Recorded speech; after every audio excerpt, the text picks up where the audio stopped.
Aujourd'hui, on va parler de l'optional chaining, le chaînage optionnel en JavaScript. Il arrive qu'on ait besoin de travailler avec des valeurs qui sont soit nullish, soit undefined ou null, soit un objet. Donc par exemple ici, je vais avoir const country est égal, et je vais le faire démarrer à undefined. Ok ? Et maintenant, le problème qui va avoir lieu, c'est si j'essaie de lire une propriété à partir d'undefined. On va avoir une erreur qui va être envoyée. Donc country.name par exemple, et j'ai cannot read properties of undefined. On ne peut pas faire ça, Alors, quelle peut être la solution ? Quelle peut être la solution de tout ça ? La solution serait de vérifier si l'objet existe, et à partir de là, lire sa propriété. On peut penser au short circuit operator, donc le et logique. On fait un log ici, country et country.name. Donc je mets le reste en commentaire. Et ici, on a bien undefined. Pourquoi on a undefined ? Parce que c'est ce qu'on appelle une opération de court-circuit. Short circuit operation. Si l'opérande de gauche est falsy, ça va court-circuiter et ça ne va pas lire le reste. Ça va directement renvoyer la valeur de l'opérande à gauche. Et donc là, c'est undefined. Ça fonctionne. Bon, c'est un petit peu plus long et vous allez voir qu'il y a un second problème qui va se poser après. Mais le premier problème qui se pose, c'est qu'ici, j'ai dit que c'était falsy. Alors que de base, j'ai parlé de valeur nullish, soit undefined, soit null. Ça veut dire qu'ici, si j'ai 0 par exemple, eh bien ça va me retourner 0. Ça va pas me retourner juste undefined ou null. Et ça, quand on travaille avec des frameworks JS ou quoi que ce soit, en général, on n'a pas envie de retourner un 0 comme ça. Ou encore une chaîne de caractères vide, qui est aussi falsy, mais qui n'est pas nullish. En fait, nullish fait partie, les valeurs nullish, undefined et null font partie des valeurs falsy, mais elles ne représentent pas toutes les valeurs falsy. Il y en a d'autres, des valeurs falsy. Il y a 0, chaîne de caractères vide, ce genre de choses. Ok, false, etc. Donc c'est une solution, mais c'est pas tout à fait la même chose. Et il y a un second problème qui se pose, c'est que lorsqu'on a envie de vérifier plusieurs imbrications d'objets, ça devient très rapidement très long. Donc country et country name et country name de surname et country name de surname, etc., etc. D'accord ? Donc à chaque fois, si on veut vérifier si un objet existe à chaque imbrication, ça devient rapidement assez long, en plus d'avoir le problème initial. Donc voilà, c'est pas tout à fait une solution. On pourrait penser à l'opération ternaire, qui peut arriver à faire ce qu'on veut, c'est-à-dire retourner undefined ou null, donc ici undefined, si la valeur est nullish, sinon lire la propriété. Donc on ferait quelque chose comme ça, country et trucy. Si c'est le cas, j'envoie country.name, sinon undefined. Et là, c'est vrai qu'on aurait ce qu'on voudrait. Néanmoins, l'opération ternaire, ça peut être assez embêtant à gérer, parfois pas facile à comprendre, surtout si vous allez voir, on essaie de vérifier plusieurs imbrications, là ça va devenir un cauchemar, mais sinon ça fonctionne de cette manière, l'optional chaining, qu'on va voir juste après. Et en fait, ça va permettre de faire ça de manière plus simple en termes de syntaxe. Donc, est-ce que country est truthy ? Si c'est le cas, je lis la propriété name à l'intérieur, sinon je return undefined ici. Ok. Mais qu'est-ce qui se passe si je veux vérifier plusieurs imbrications comme ça ? Bien là, je vais le copier-coller parce que c'est assez long.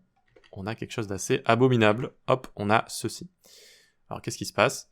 Hop, ça je vais vous montrer juste après. On a du coup country, est-ce que country est true ? Si c'est le cas, est-ce que ceci est true ? Si c'est le cas, est-ce que ceci est true ? Si c'est le cas, est-ce que ceci est true ? Et à chaque imbrication, on renvoie undefined si on tombe sur quelque chose de falsy. Bon là, ça devient carrément horrible à maintenir et à comprendre. Il ne faut pas faire ça. Et donc, pour régler ce problème de syntaxe qui existe, eh bien, ils ont intégré un nouvel opérateur, une nouvelle façon de faire, c'est le chaînage optionnel. Du coup, toute cette ligne-là va être résumée en ceci. Country, point d'interrogation, point name, point d'interrogation, point surname. Alors, est-ce que c'est ça que j'ai vérifié à chaque fois ? Name, surname. Ouais, c'est ça. Ok ? Donc, vous voyez toute cette ligne-là, tout ça là, est résumé en ça. Est-ce que country est undefined ou null ? Si c'est le cas, je retourne undefined. Sinon, je lis la propriété name. Est-ce que name est undefined ou null ? Si c'est le cas, je retourne undefined. Sinon, je lis la propriété surname ici. Voilà.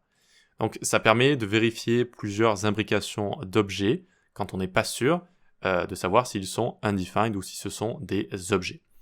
Alors si vous débutez, vous n'avez pas encore rencontré sans doute ce genre de problème, ça arrive quand on travaille avec des API, avec des données, des grands objets imbriqués les uns dans les autres, etc. Et notamment aussi avec les frameworks JS. Je vais vous montrer un exemple à la fin. Donc ça permet tout simplement d'avoir une syntaxe beaucoup plus concise par rapport aux solutions qu'on avait précédemment. Ok, très bien, ok, on va mettre ça en commentaire, on va mettre aussi country en commentaire. On pourrait aussi imaginer avec un objet du DOM par exemple. Ici, je n'ai pas de titre dans mon HTML, d'accord? Optional chaining, je n'ai rien du tout à l'intérieur. Donc qu'est-ce qui se passe si je log document.querySelector h1? Ça va me retourner null ici, null. Il n'y a pas de titre à l'intérieur. Et donc, qu'est-ce que je peux écrire? Eh bien, si il existe ce titre, je renvoie le text content. Je lis le text content à l'intérieur. Donc là, ça va me retourner undefined, vu que ce titre n'existe pas. Et je peux aussi utiliser autre chose, le nullish operator. Donc si l'opérande de gauche est undefined ou null, eh bien, je renvoie par exemple, il n'y a pas de titre sur cette page. Ok? Donc qu'est-ce qui se passe ici? Si j'ai un H1 sur ma page, je retourne text content, le text content de ce H1. Si ça retourne undefined ou null, cette partie-là, eh bien le nullish operator ici va retourner cette valeur-là. Il n'y a pas de titre sur la page. Voilà. Donc maintenant, en rajoutant un titre, juste pour voir si ça fonctionne, on rajoute un H1 ici, hello world, et normalement on devrait le voir apparaître ici. Voilà. Ok. Petit exemple parmi d'autres, on va voir un autre exemple, avec un grand objet juste ici, const country qui correspond à l'Autriche, avec son PIB, sa population, son président. Je suis allé prendre ça depuis Wikipédia, et on va pouvoir donc pratiquer ce chaînage optionnel ici. Donc log, je vais peut-être zoomer un petit coup. Je veux par exemple accéder à country seulement s'il n'est pas undefined ou null, et je vais accéder à président ici. Et on voit que ça fonctionne, d'accord? Ça me retourne l'objet ici, qui correspond à ma propriété président. Ok? Ça, on aurait dû le vérifier, sinon, comme on avait vérifié au-dessus. D'accord? Ça aurait été beaucoup plus complexe. Et là où ça devient beaucoup plus complexe, c'est quand on va rentrer dans des objets imbriqués les uns dans les autres, quand on va chercher certaines propriétés en question. Eh bien, là, ça va être encore plus pratique. Log, country, est-ce que country est un objet? Si oui, est-ce que president est un objet? Si oui, est-ce que info est un objet? Et je viens prendre name comme ça. Voilà, et ça me donne son nom qui est juste ici. Bon, alors j'ai fait exprès d'imbriquer pas mal d'objets pour l'exemple, mais vous voyez que c'est ultra concis, et ça permet vraiment de vérifier chaque imbrication. Si une imbrication était fausse, par exemple si président ici n'existe pas, ça retourne undefined, au lieu de retourner une erreur. Ici, si j'essaye de lire à partir de undefined, hop, ça me retourne une erreur. Ok? Très bien, donc hop, on a ça. Pour finir avec tout ça, donc on peut se laisser en commentaire ou pas, c'est pas grave, on a ici un tableau. Et il faut savoir que ce chaînage optionnel fonctionne également avec les tableaux. On a une syntaxe un peu funky, on vient ici, donc country.majorcities. D'accord, donc là on a ce tableau-là avec les villes principales d'Autriche. Je peux aller sélectionner la première ville, Vienna par exemple. Donc là ça peut lire Vienna vu que notre tableau existe. Néanmoins, si je mets ça en commentaire, on aurait une erreur. Alors comment lire la première ville seulement si le tableau existe? Eh bien on met ici point d'interrogation, point comme ça. C'est un peu bizarre, mais c'est comme ça. Ok?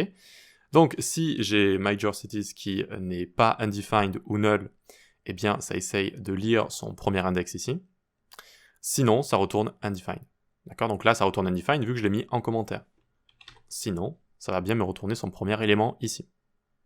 Et c'est strictement la même chose avec les fonctions. Donc là, je vais mettre la fonction foo, donc j'ai pas eu trop d'idées, hein, j'ai mis foo directement. En commentaire, je viens faire un log ici, country.foo, et j'essaye de l'exécuter, et je vais avoir une erreur. Country.foo is not a function. D'accord? Parce que country.foo ici, c'est undefined. Ce n'est pas défini, là, j'ai mis en commentaire. Donc si j'essaie de faire undefined.foo, on a une erreur. Ok?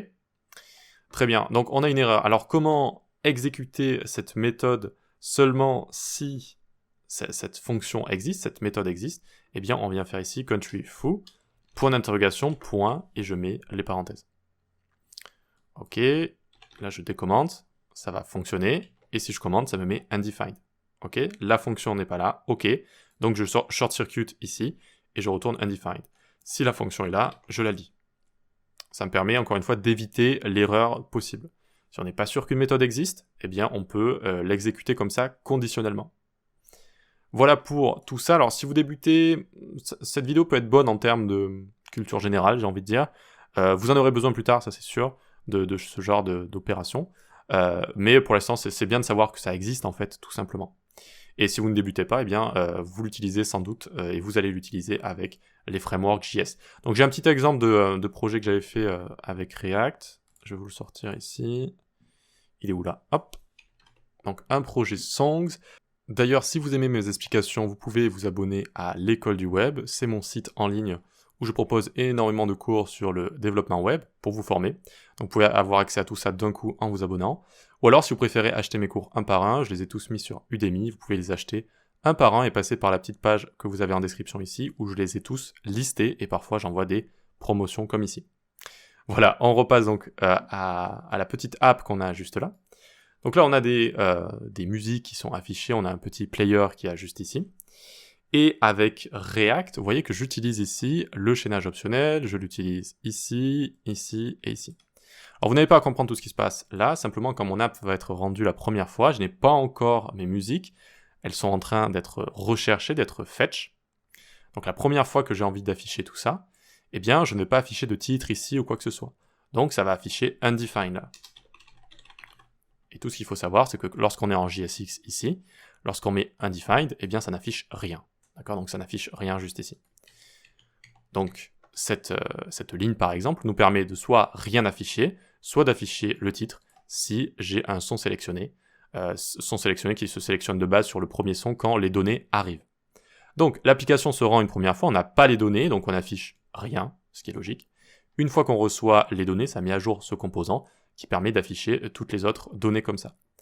Ça permet quoi? Ça permet d'éviter d'avoir une erreur. Si je fais ça, je vais avoir une erreur, j'actualise tout ça. Vous voyez que là j'ai une erreur si je vais dans la console. On a une erreur parce que ça a essayé de lire title ici à partir de undefined. Alors que là ça retourne juste undefined et c'est bon, ça fonctionne. Voilà pour ça, j'espère que c'était pas trop long. Encore une fois, vous pouvez avoir accès à tous mes cours sur l'école du web en vous abonnant. Si vous préférez acheter les cours un par un, je les ai tous mis sur Udemy et vous avez accès à tous mes cours en description dans une petite page que j'ai créée pour mieux les lister parce que sur Udemy c'est pas super bien listé, je trouve. Voilà, vous avez accès également au Discord en description si vous voulez parler développement web, UX, UI, entrepreneuriat, freelancing, etc. Et vous avez accès à la newsletter aussi. J'écris parfois des articles de mes petites mains, et vous pouvez y avoir accès. Parfois aussi il y a des réductions, des informations, ce genre de choses. Ok pour ça, allez on se dit à la prochaine. Ciao.